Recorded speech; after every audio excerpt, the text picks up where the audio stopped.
Okay, we're live. Hi, my name's Rob Costain. I'm a pedagogical consultant with Learn, located in Montreal, Quebec, Canada. And this morning we're going to be talking with the creators of the app Explain Everything. First, let me introduce Dr. Reshan Richards. He's an educator, researcher, and app designer, and he has 13 plus years of experience in schools as a math teacher and technology integrator. And his research on screencasting and formative assessment led him to be inspired to create this app called Explain Everything. And he did it in collaboration with his partners at MorrisCooke, Piotr and Bartosz, who join us today as well. Why don't you introduce yourselves? As I said, I don't want to mispronounce your last names. All right. I'm Piotr Śliwiński. Right now I'm serving as the CTO of MorrisCooke. We're a mobile development studio that does Explain Everything. And Explain Everything is based on our animation engine. And I think that during the interview we'll be talking more about this. And my name is Bartosz Gonczarek. You can call me Bart. I'm the CEO of the company. Okay. Okay, great. So back to the introduction a little bit here. But Reshan's currently the director of educational technology at an independent PK-12 school in New Jersey and a doctoral researcher at Teachers College, Columbia University. He's the founder of Constructivist Toolkit. Why don't you introduce yourselves? He's an Apple Distinguished Educator and a member of Mensa.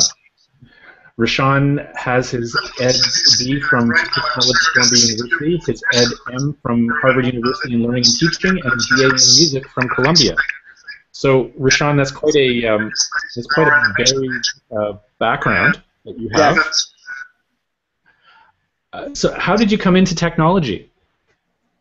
It's funny. So, my first job, right out of college, I was hired by a school in New York City to be a 5th grade math teacher, and then at the time they were also trying to fill in many holes, I think as many schools did at the time and still do, so they also figured maybe because I was young and coming out of college, I can also be a tech support guy, even though I had no background or experience doing tech support or teaching math for that matter.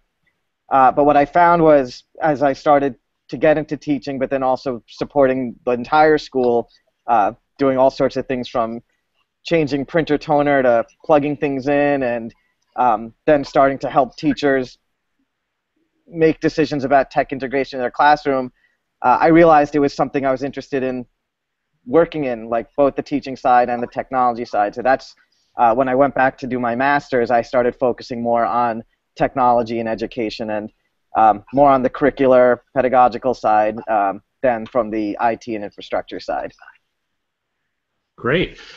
How exactly did you get into the whole idea of screencasting as a way to explain things or get students to demonstrate their learning? Yeah, in about, I guess it was probably 2005 or 2006, I was introduced to a desktop screencasting software, and combining it with the interactive whiteboard, I thought it was like a cool way just to record writing on the screen with audio narration. But, you know, I'd done like, you know, my own little mini lessons. I was teaching a 5th grade and an 8th grade math class at the time. But what was most exciting for me was when I started to have students do it, because it revealed a lot about their thought process as I was having them, you know, solve pretty trivial or boring problems. But all of a sudden they kind of came to life that, all right, it's not just about the static answer, but I'm able to see more clearly the steps and the process, even like the times that they self-corrected or paused. All of those things were coming out in the media. And then even more exciting was when they started to watch and hear themselves and then be like, wait a minute, that's not what I meant. So at the time, to do a screencast, it was a bit of a clumsy setup. You did need an interactive whiteboard. You did need it to be connected to a computer. You need a USB microphone because desktop computers didn't have one built in. And if you had a class of 16 or 20 students, only 1 or 2 students could actually be creating a screencast at the time. But I found that it was worth it to do that setup because I thought it was so powerful and meaningful for the students. Then it also forced me to be creative about my instructional design. Like, well, how am I going to set up a class so that I can keep all the students engaged in the planning and storyboarding process leading to when they're actually going to do the recording. So it was a really cool experience working in that platform, of course, until the iPad came out. What's the classroom dynamic like when you're working that way? Are they working in small groups? Are they working in different parts of the process at a time, or how exactly do you manage it? Yeah, so then the way that I started structuring my classes was, well, I gave them kind of an outline of like, well, what does media production look like? The actual recording comes only at the very end, though you might want to do revisions and iterate that portion. But I would have them select a problem, and then I would put them in groups, and I would randomize the groups usually. Sometimes I would let them self-select. But they would have to solve the problem, but then also plan how they're going to explain it or articulate it, and then think about from the production standpoint. Well, who's going to be the narrator? Who's going to be the person writing? And who's going to be kind of the media control person, controlling the computer to start the recording, stop the recording. So they got to switch and take on these different roles from a production aspect, which I think was a cool experience for them too, especially when I started to see them using this approach in other disciplines at the school. What kind of tools were you using before the iPad came along? So I was using an interactive whiteboard at the time. The school I was at, we had smart boards in the room, and using the Smart Notebook software. I was using Jing, which was a free desktop recorder, and a Logitech USB microphone. I've always gravitated towards more open-ended design tools than kind of like, all right, this is a math app or this is math software. Though I really liked, Geometer Sketchpad. Sure, I think that's a pretty powerful desktop application. But I've also found that, all right, you can take stuff that's made in Sketchpad but make it come to life through a screencast or making a movie. I mean, I used to love even Windows Movie Maker. It was an all-PC school, my very first school. But I was always excited about, well, let's put students in the position where they create their own media and their own representations of what they know or what they're interested in. And that's what I've always gravitated towards. And when the iPad first came on the scene, was it kind of a no-brainer that was a tool you wanted to use, or was there a particular thing that led you into that?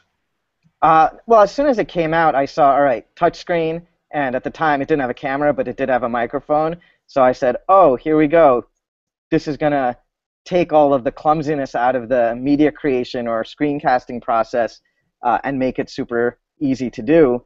But I think, as you may know, for the first many months of the iPad being out, everything was kind of focused on consumption or making things look pretty or really standalone games or trivial. If it was called education, it might have been like a skill and drill type app. But Bart and Piotr were kind of way ahead of the time as far as the types of things that they were developing. And I started my blog just to look at apps that weren't necessarily designed for education, but that were really, really powerful, and see like, oh, well, how can we appropriate the best elements of it and make it work in learning? And then when I discovered something that Bart and Piotr had created, I was like, oh my goodness, somebody's doing it. And that was kind of our start of our working relationship. And like maybe Bart or Piotr, if you want to talk about when the iPad first came out, what your reaction was. Sure. So we are working on our animation app. I think that a year before the iPad came out, and because, well, our background is more like business software consulting, but we were bored with our jobs and we wanted to do something more interesting. And we always were making funny podcasts, and we wanted to make animated movies out of them. Of course, this is much easier to make cartoons than real movies, so we wanted to make cartoons. But there is really no good software to make cartoons. And I found that, this is too difficult to make your own animated movies without your own software. So we set out to make this software, and we made a Mac OS X app for animation. And we were almost finished with this when we heard rumors that the iPad will come out and it will work on iOS. So we switched to iOS, and we had a working concept ready by the time of the iPad premiere. And we released the app in October. So this is half a year after the first iPad came out. And this app was called Photo Puppet for puppet animation, and Reshan made a review of this app. At this time, we were trying to market the app, and we were looking, who is reviewing the app. And I found Reshan.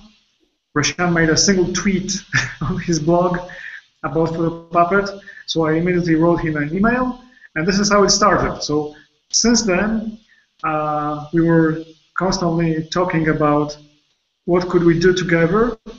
And I think that in May 2011, we finally signed up a partnership agreement that we will introduce our technology into something that Reshan had in mind. So we joined our concepts, and this was a particular moment in time when we really could do something way ahead of anyone else. And so this took us only 3 months to merge those two concepts together.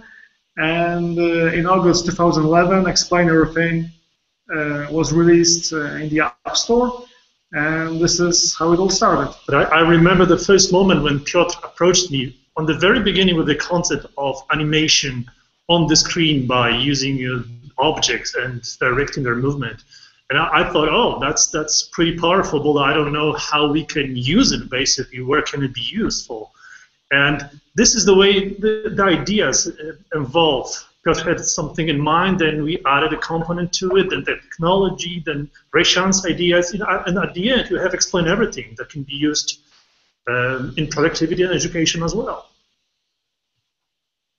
So it's really interesting, but collaborating at a distance the way you do, how do you work that? I mean, I guess we're using technology right now to talk to each other, but in a working setting, that must be a different dynamic too, in terms of exchanging ideas and getting things done. Yeah, I mean, this is how we work usually. It's over a video conference. And we did not get to meet in person until maybe, I think it was more than 3 years after we signed the agreement. So everything was built and launched and iterated and redesigned for 3 years before we finally got to meet in person at ISTE just this past summer. And that was a pretty cool moment. But I think it goes to show, if one, the technology helps people who have, common or complementary interests come together. But then it's also possible to work together and actually build something productive and useful and generative without necessarily needing to be in the same room.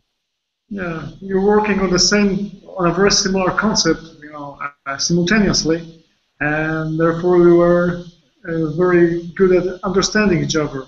So this is, we understood each other from the very beginning. This is not, we were not, pitching our concepts to anyone. We just were working on the same concept from this side, and Reshan was working from this side. And then when we joined it, we understood each other perfectly. Yeah, and also the collaboration over the ocean. Right now it's quite easy in the 21st century because we're using the same tools. They are in the cloud. They're accessible for both sides. It's quite easy these days. You don't have to travel anywhere. So Explain Everything is about 3 years old now. What was the initial reaction when the app was first released? I think it was it was positive. It was hard to figure out how do you actually get the word out there? So we would contact bloggers. I of course sent it to my network of tech integrators and tech educators who I knew, but I think two elements that caught on very quickly. One was that it was so open-ended, and it didn't force you to use a particular system for, whether it's login credentials or, you must use our services for hosting content. We tried to keep it very open, so I think that was attractive. But also at the time, I don't think even GarageBand and iMovie were available for the iPad at the time. So there were very few content creation, open-ended apps, especially video creation or media creation, that let you retain that level of control. So I think that was also attractive for people. But we've just benefited a lot from great grassroots spreading and people just sharing the stuff they're doing. And then somebody says, "Oh, well, how did you do that?" And then they say, "Well, I used Explain Everything," and it's been pretty cool. It wasn't an immediate thing that like all of a sudden the first day it released that tons and tons of people, but we've been really proud of the fact that there's been steady growth and adoption over this time, and that we've been able to kind of stay true to our direction and focus, that we haven't had to alter too much in order to maintain our very loyal user base. Well, I think just to follow up on what you were saying, one of the things that in terms of I've used a few different screencasting tools myself to varying degrees of effectiveness, and I think one of the things that I find particularly interesting about Explain Everything is that control element that you talk about. Not being locked into uploading to a particular site, or having to log in somewhere to be able to export to Dropbox or send the file in a format that I can use somewhere else, that I'm not kind of locked into the system, is really something that as an educator I really appreciate, especially knowing that in some of our schools things are blocked. You can't necessarily access all the services you might want to.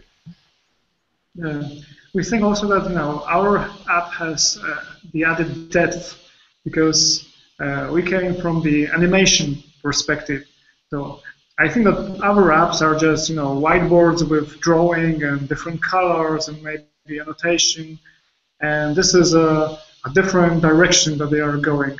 And we came from the direction of an animation app. So you're able to naturally move everything on the screen, and you have this huge virtual space that you can zoom in and out, and everything behaves the same way. You can add videos and web browsers, and everything is another object on the stage. And also, what is interesting is that we launched Explain Everything almost in the same moment when other productivity and content creation apps appeared in the store. So it was just a window of opportunity that opened at that time in the middle of 2011. And after that, we were just growing up. Yeah, we were constantly updating the app. So we are updating it every month, every 2 months, and we are constantly adding new features. That's actually, I have to tell you, that's another thing that I've noticed about the sort of the app age that we live in, is that software updates seem to be much more frequent than they were when we were just talking about desktop applications. On a regular basis, especially using iOS 7, I noticed that with automatic updates set every day, there's at least 4 or 5 apps that get updated. Now, when you talk about updating the app every month or a couple of months, is it primarily bug fixes, or are you incorporating new features into the app? How does that work for you? Well, I think that it's kind of 50-50. So we are fixing bugs, and we are adding new features at the same time, even small features. But I think that our users appreciate that. Our feature set grows constantly. So I think that other apps don't update their features so often.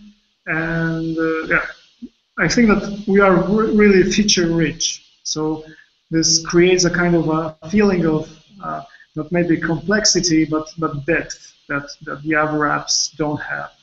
But you can also judge the market competitiveness by frequency of the updates.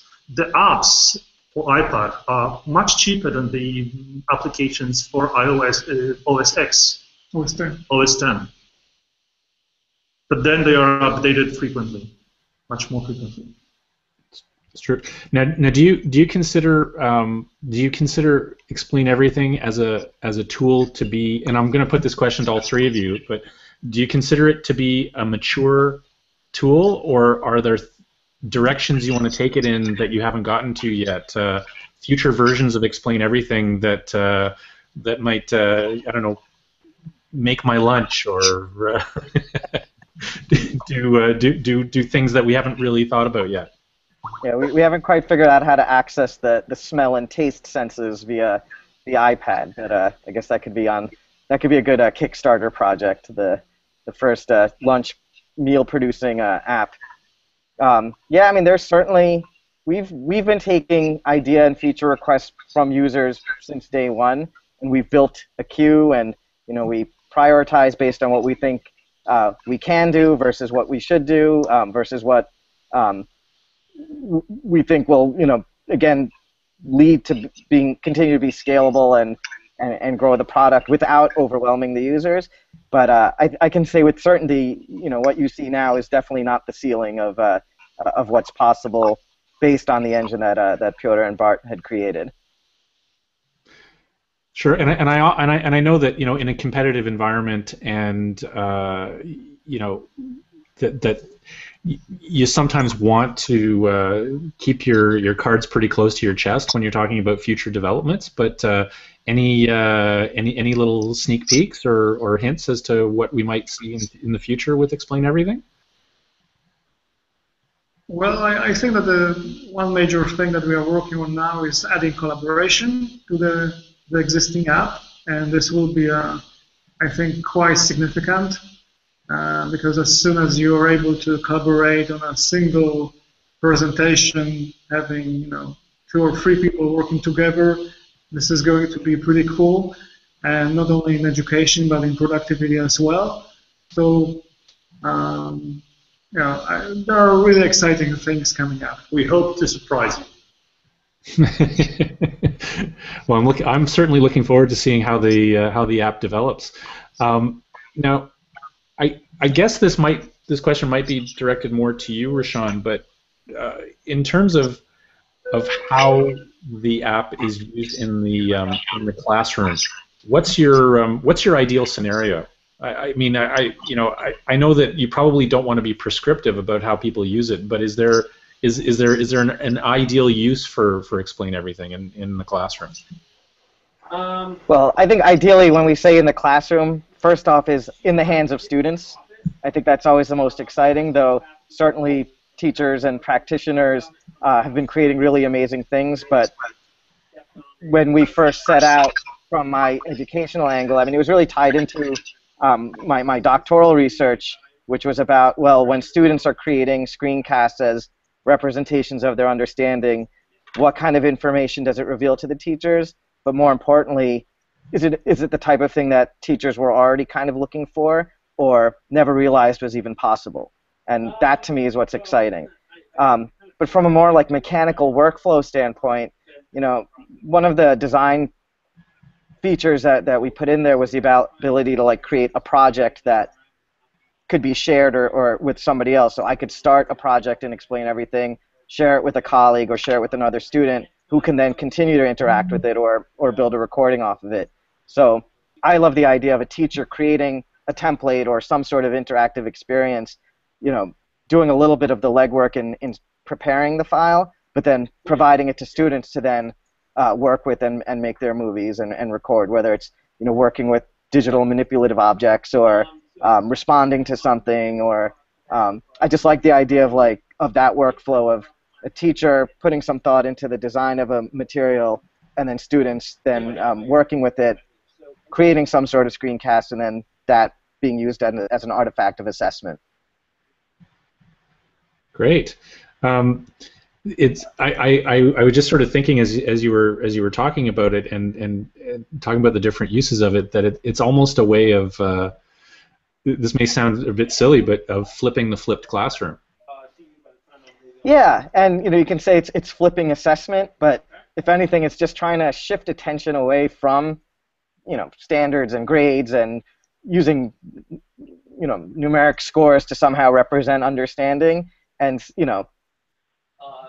10, 20, 30 years ago, the types of information that can be captured just wasn't possible. So when we have these rich media creation tools, it all of a sudden opens new possibilities, not only for the types of assessments we do, but just the way of thinking about assessment in general, that it doesn't have to be so limited to these things that are so institutionalized. And I think that's been my driving thing that I like to talk and share about and say, and Explain Everything is one such tool. It doesn't do assessment for you. Like, that depends on the teacher and the environment. However, for somebody who's thinking in these terms or wants to try to shift their thinking or is open to shifting their thinking, I think that a tool like Explain Everything works really well and creates that type of environment. Sure. Well, I also think in terms of, again, as someone who comes from a kind of an educational technology background, where what drove me into it often was having to explain technology to others. And I've always been drawn to kind of screen capture and screencasting tools because it's difficult to verbally explain some of these things. Sometimes it's much easier if you have a visual reference for it, to be able to say, I'm not going to tell you how to do it. I'm going to show you what you can do, and then it's not this kind of out of my way, let me do it for you. I can show you something that you can reproduce yourself. Yeah, I mean, the screenshot and the screencast, I think, are the two most powerful tools in any technology-enabled classroom, whatever the technology is. Even if you're on just a computer and you're working on a website or working in some application, just taking a screenshot, what it does is it captures a little moment in time of what you were doing or what you worked on. And then if you've got a system for archiving those, whether it's like an Evernote or a Dropbox or Google Drive, all of a sudden, I try to stay away from words like digital portfolio, but you've got this kind of, I like just to think of artifacts of understanding or artifacts of learning, that you can capture these moments even without needing to have an export feature. Whatever app you're in on the iPad, you can just do a quick screenshot, and all of a sudden you've got that moment.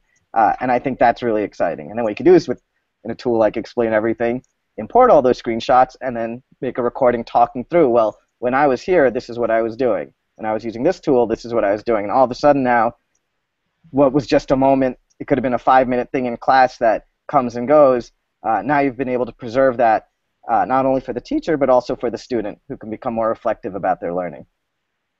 Sure, and I guess with the built-in camera, you're not even limited to screenshots. You could actually demonstrate a procedure with a piece of equipment, or even growing, setting up a hydroponic garden or something like that. The world's pretty much open to you there. Now you've been looking at this mainly from a school or a K-12 perspective, but is there interest, or can you talk about any uses outside of that, like maybe in training or professional development that where it's maybe been used? I'll let Piotr and Bart add to this, but I can just say off the bat, we get contact from people in healthcare field, business, who have found the tool and have been using it in really interesting ways. We've been very careful. We don't just say it's an educational app, because who can say that? That depends on the context. We just say it's an app that's been used very heavily in education, but that doesn't mean that it's only to be used in educational settings. So we've tried to be careful about that from day one, and I think that too has helped us find people in other fields who are interested in using the tool for media creation, for creating tutorials, for creating training materials, or even just using it as a whiteboard in meeting settings. Sure, yeah. Our app can be used in productivity too. For example, there are some U.S. fire brigades that they're doing their fire drills using Explain Everything, which is very interesting. And there are some diet consultants that are doing their trainings using Explain Everything. So you can use it. Construction companies are showing how are they going to do their projects, and this is very easy to do. So this is much easier to do on an iPad than on your laptop. And Yeah, so this is very easy to make a short training that shows you something, or to show how your project will look like, or how something should be done, while explaining it along the way. This is an outcome of the versatility of the app, of the versatility that it offers. So sometimes we're amazed ourselves with the uses of Explain Everything, I can tell you. So on the education side, Explain Everything is even used in Nepal. So there is a kind of a project called School in a Box, and the iPads are charged by solar cells, and they are using Explain Everything even there. So as far as the worldwide usage, I think we have most users in the US, then Australia, then Canada, United Kingdom, and then Europe, particularly Denmark. But yeah, US, Canada, Australia, and United Kingdom are our main markets right now. But this is yeah, we have right now translations in 15 languages. There is also French for the French part of Canada. So if you find any problems with the French translation, just let us know, and we will fix it. That's great. Now, I mean, one of the things, just following up what you mentioned, I know that I know that iPads are very, very big in healthcare, and I can imagine. I mean, just off the top of my head, I can think of some really great applications for it in the healthcare field. Have you got any sort of user stories or anything that you could share? Go ahead, Piotr. Yeah, we have some lecturers that are using iPads for healthcare-related lectures, and well, sometimes users are sending us projects, and yeah, we are really amazed at the stuff that could be done with an Explain Everything. So yeah, definitely healthcare is involved. And because of the especially in the U.S., the HIPAA laws and the privacy of information. But a friend of mine who's a dentist has actually used the app to, they have digital versions of even X-rays and be able to do a voice over the X-ray. But because he's able to upload it to a secure system, I don't even have copies of these. He won't share them with me. But because he has his own system for having to store these types of files, but he's able to use our app as a mediator without needing to worry about violating any of those pieces, because it's not like we have eyes on everything he's doing there. So that's been pretty neat. Well, I guess that's where the control over what you produce with the app is really important too, then, because you don't really want to be putting things on some random cloud server somewhere. That's right. So you have full control over what you're doing with the app. So without your consent, the stuff that you're doing on the iPad never goes anywhere. And if you have a Dropbox account or a Google Drive account or Evernote account or YouTube, then it goes to any of those services, but only if you really want it to. Yeah. And never goes down the actual device. The compression, if you want to make an MP4 video out of your presentation, everything is done. Everything is done on the iPad itself. It never leaves the iPad. We were very careful when we were crafting this part of Explain Everything. So it gives a control back to the users, basically. Yeah, as I said earlier, I mean that's one of the things for me that makes that app really compelling, along with the feature set, in comparison with some of the alternatives out there. Yeah, true. Yeah. Now, just changing gears a little bit, Reshan, you're going to be joining us at the Learn Récit Technology and Learning Summit in Laval on October 20th, and you're going to be talking about Explain Everything, and you're also going to be talking about organizational leadership a little bit, which is another field that you've been working in. How does Explain Everything intersect with your work in organizational leadership, or does it? Or is it two different interests, or did one lead into the other, or are they intertwined somehow? Well, I think they're very much intertwined. I mean, obviously my time working at schools and then working in school administration kind of guided the focus of that project, which I collaborated with one of my colleagues, Steve Valentine. But one of our chapters is just about challenging the way that meetings are done, and I think the working formula that has led to Explain Everything just goes to show, like, if you don't need to be in the same room in order to get things done, but you can also be very thoughtful about when the time is needed to actually be having a real-time conversation versus, like, well, what can we sort out via email or in a Google Doc? All right, we need to draft this new policy. Well, what do we need to be in the room talking about it for an hour together when maybe only one or two people need to be the active voices and everybody else is just kind of sitting around waiting for the next agenda item? So trying to, like, document as much of those kinds of experiences was part of the intent of the book. We tried to look at it, we called it leadership anthropology. So we weren't trying to be prescriptive about, all right, well, this is what a school leader should do, but instead saying, in the age of technology and powerful tools, here's interesting ways that we're seeing things happen. Here are interesting decisions we're seeing people made, and this is why we find it interesting. So that was kind of the underlying principle of how we wrote that book. But certainly, I think this working example it's an example of new types of ways to lead these days, and not just in schools. Very interesting. I think one of the things when you mentioned specifically meetings, I think meetings are something that every organization wrestles with, about how to make them more productive, how to make them less onerous on people's time, how to keep people focused. It's something that we've looked at Learn. We have a group of consultants, some of whom are employees, some of whom are contractuals, and we work at different ways of running meetings. We're now into a model where we do a short online meeting once a week, and then we meet as a group for more of a working session about once a month, instead of having regular team meetings where everybody goes around the table and reports on what they're doing and people tune out, or we try to take a lot of the stuff out of the meeting itself.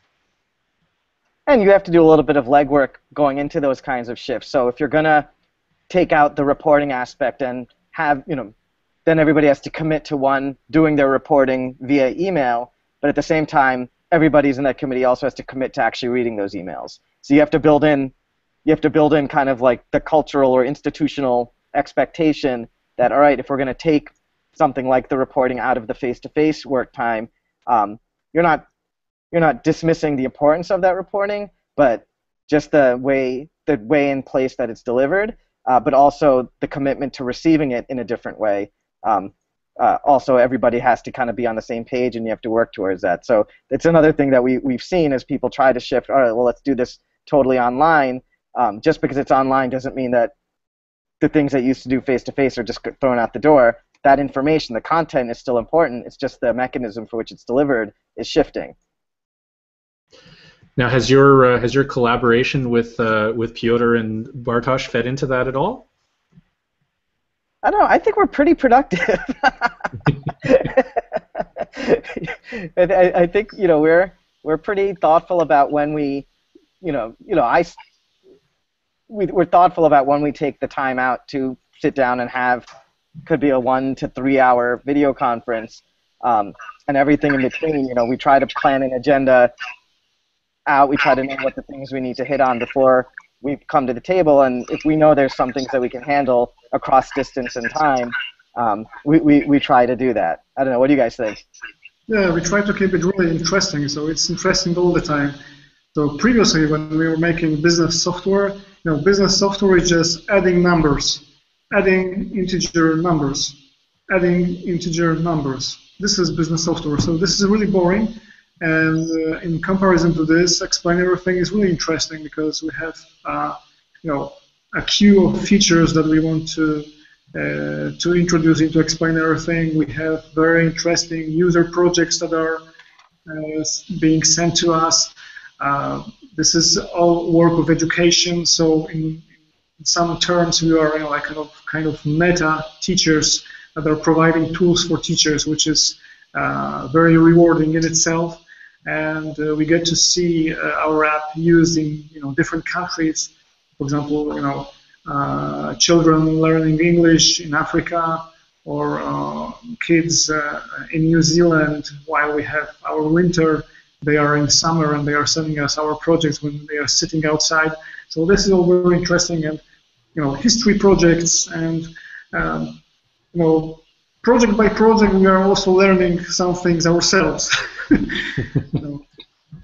Remembering a thing about chemistry class, in high school, or maths, or physics, all kinds of things. There are people explaining trajectories while throwing angry birds at dogs, and they are catching them. So this is really interesting. And very rewarding, I must say. Because Explain Everything is used globally right now, so there's no 1 hour during the day when we don't receive emails from users, and we have a pretty good contact with our users.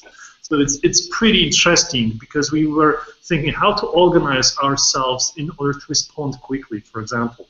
So the ability to coexist in two time zones helps us in that regard, And the collaboration method we're using, I think we found ways to optimize our way of our behaviors and way of collaboration. So you'll see that in the effects of the future releases of the app, I guess. Right now we have 1.3 million users, and this sort of generates a feedback loop. That the numbers generate more users, and this makes everything more interesting for us, because the projects that are appearing on YouTube, for example, every week there is about 4,000 to 5,000 new videos uploaded to YouTube, but they were made using Explain Everything, which is a big amount of videos, and this is just a part of them, because many people don't upload their projects. So this is the usage around the world is growing. So we always have something exciting to talk about. Well, I know. I found out about the app from a colleague through a workshop, and I was very impressed with it right away. Now, you guys obviously worked very closely together in the initial development of the app. Has that now? We talked about the sort of update cycle of the app, but are you guys still collaborating pretty closely on the updates? Yeah, we are doing regular meetings and introducing new features. And for example, I think that we'll be going to release it next month. There will be a universal version that will be also working on an iPhone. So when you have the iPad app, you will be also able to install it on your iPhone, so you can watch your projects on the iPhone as well and create them. So or explain anything on the fly. Yeah, so this is quite a big thing. And yeah, we are working on collaboration. Well, that's the only way to do it, I guess. I have to ask you guys too, where did the name MorrisCooke come from? Well, this is a Bart's idea. So this is a kind of a artificially generated name, because our Polish names are notoriously difficult to pronounce. So there are quite a few cases of Polish companies that have foreign-sounding names. Like Italian-sounding name. Gino Rossi is a shoe company, and similar things as well. So in our case, this really worked, because people are writing us emails and saying, "Dear Morris, could you do this?" But then again, the name loosely relates to one of the economists of 20th century. So I guess we had in mind a goal to create something useful, something productive. That's what we were been looking for. It's interesting. Well, our time is I think is running out here. But I wanted to thank all three of you for joining me today, And Reshan, really looking forward to seeing you here in Montreal on October 20th for the Learn Récit Technology and Learning Summit. You're our keynote speaker, and you're also doing 2 workshops that day. So we're going to keep you busy. I'm sorry, guys, that we won't see you as well. But, thank you very much for having us for this interview. But it's been really interesting talking to you all, and I hope to get a chance to talk to you again as Explain Everything evolves. I'm sure. Opportunity.